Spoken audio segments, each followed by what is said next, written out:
मुदाकरात्तमोदकं सदा विमुक्तिसाधकं कलाधरावतंसकं विलासिलोकरञ्जकम् अनायकैकनायकं विनाशिते भदैत्यकं नताशुभाशुनाशकं नमामि तं विनायकम्। गणपतये नमः। सर्वेभ्यो नमः। प्रिय विद्यार्थिनः, अद्य वयं अंतःकरणस्य विषये एव अग्रे पश्यामः। ईश्वरकृष्णेन ग्रन्थे किम् उक्तं? भवन्तः एतावत् ज्ञातवन्तः बुद्धीन्द्रियाणां विषयाः के भवन्ति, पुनश्च तत्र विशेषाः अविशेषाः के, स्थूलाः विशेषाः पृथिव्यादिरूपाः, पुनश्च तन्मात्रादिरूपाः अविशेषाः सूक्ष्माः भवन्ति। कथं तत्र योगिनाञ्च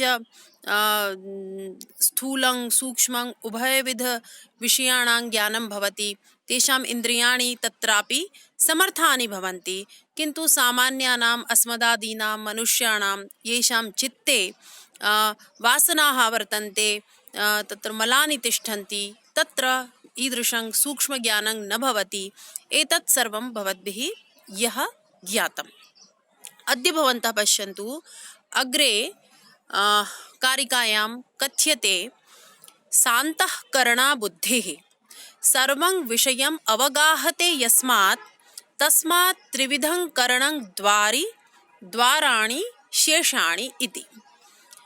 अत्र सान्तःकरणा बुद्धिः अर्थात् बुद्धेः प्रधानता तु कथिता।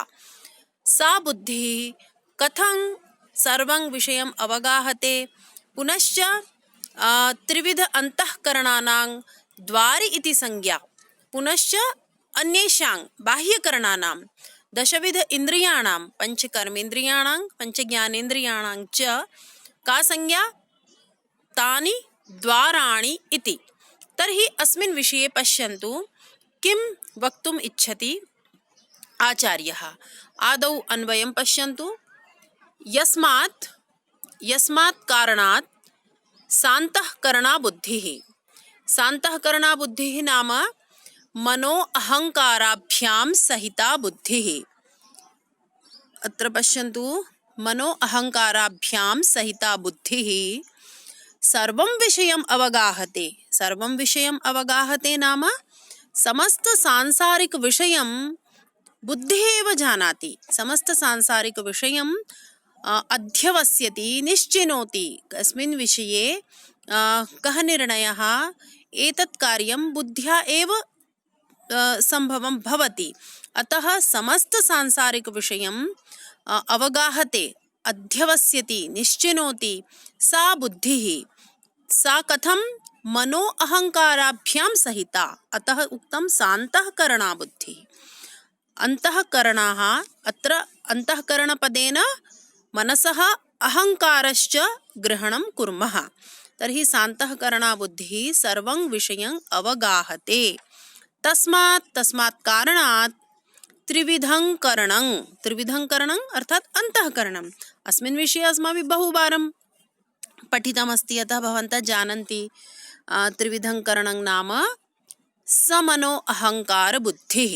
मनः, अहंकारः, बुद्धिश्च, किन्तु अत्र बुद्धेः प्राधान्यं वर्तते, अतः अत्र उक्तं सान्तःकरणा बुद्धिः। द्वारि एतेषां का संज्ञा? प्रधानम् इति। द्वारि। शेषाणि द्वाराणि। शेषाणि कानि शेषाणि?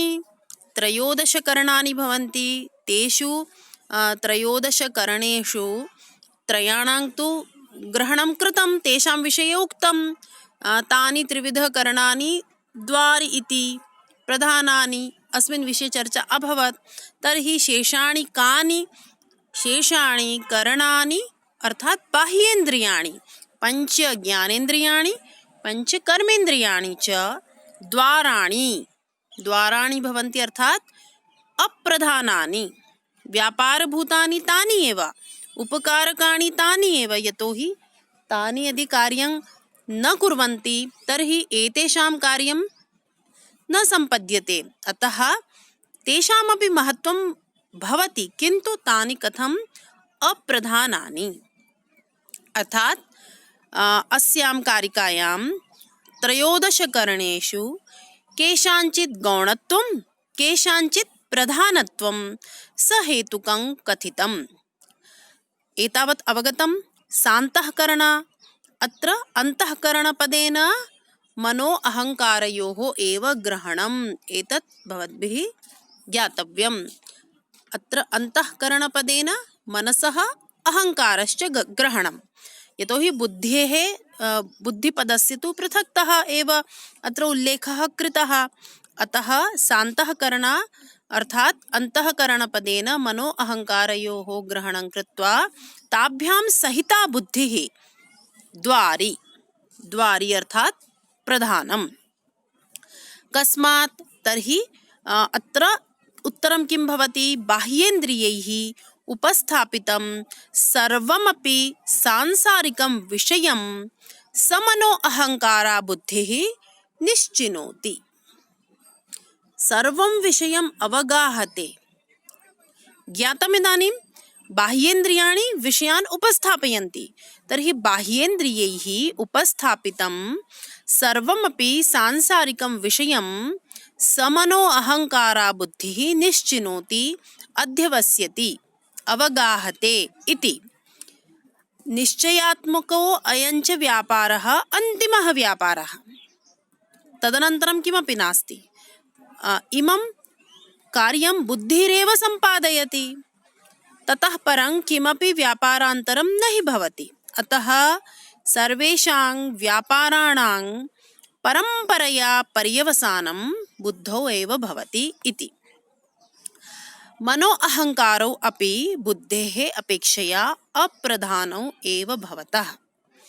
बाह्येन्द्रियाणि द्वाराणि, द्वाराणि उपकारकाणि। द्वाराणि अर्थात् एते किं कुर्वन्ति? विविधविषयान् उपस्थापयन्ति, आनयन्ति।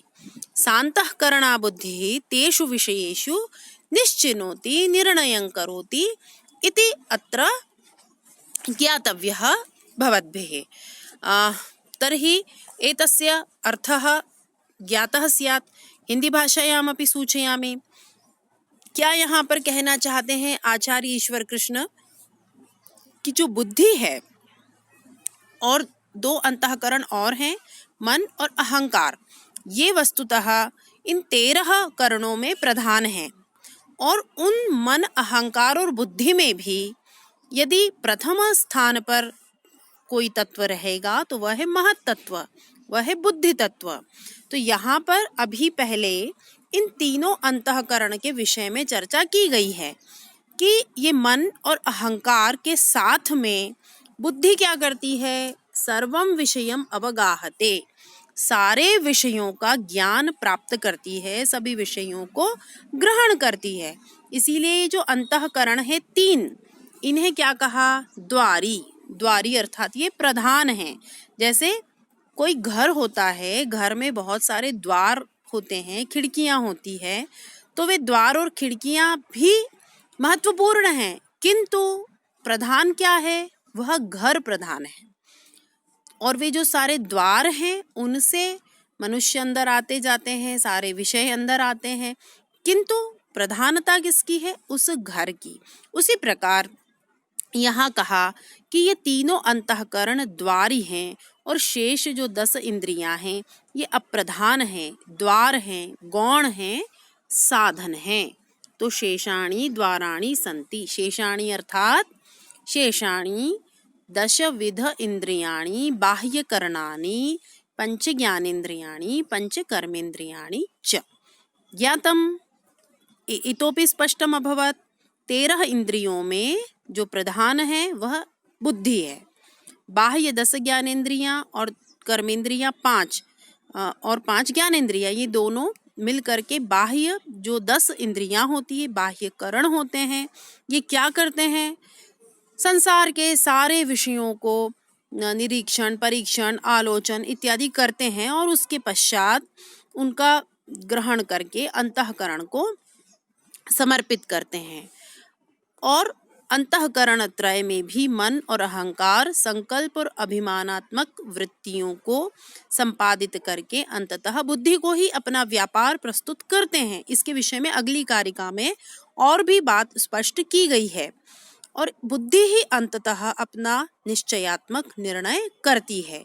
जैसे कि कोई राजा होता है, उसकी सभा में बहुत सारे मंत्री, अधिकारी इत्यादि होते हैं, सभी का भिन्न भिन्न कार्य होता है।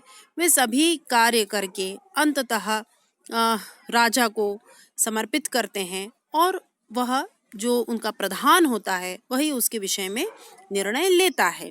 इसीलिए ये जो बाह्य इंद्रियां हैं ये क्या हुई, साधन मात्र, और जो अंतःकरण त्रय हैं वे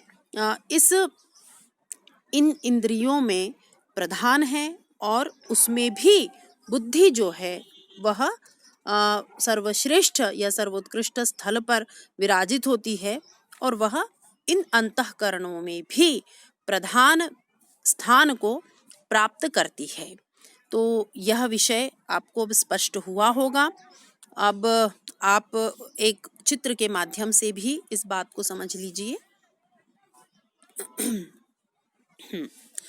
अत्र पश्यन्तु, स्पष्टं भवति। अत्र भवद्भिः ज्ञातं त्रयोदशकरणेषु प्रधानभावः अप्रधानभावश्च। प्रधानभावः कस्य? सान्तःकरणा बुद्धेः।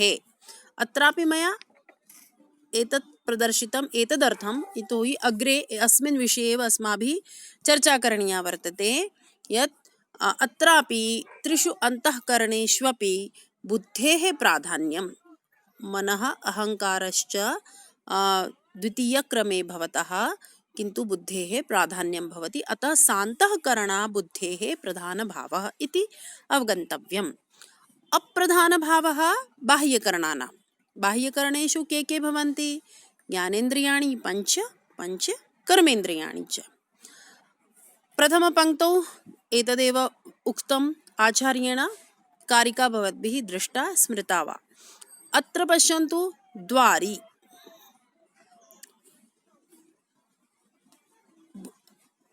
समनो अहङ्कारा बुद्धिः प्रधानभावः वर्तते। अतः द्वारि एतेषां संज्ञा। अत्र प्रश्नः भवति, द्वारि इत्यनेन केषां बोधो जायते? तर्हि भवद्भिरेतत् तत्क्षणं वक्तव्यं, झटिति एतत् बुद्धौ स्फुरेत् यत् सान्तःकरणा बुद्धेः संज्ञा द्वारि इति। समनो अहङ्कारा बुद्धिः द्वारि। 10 द्वाराणि भवन्ति।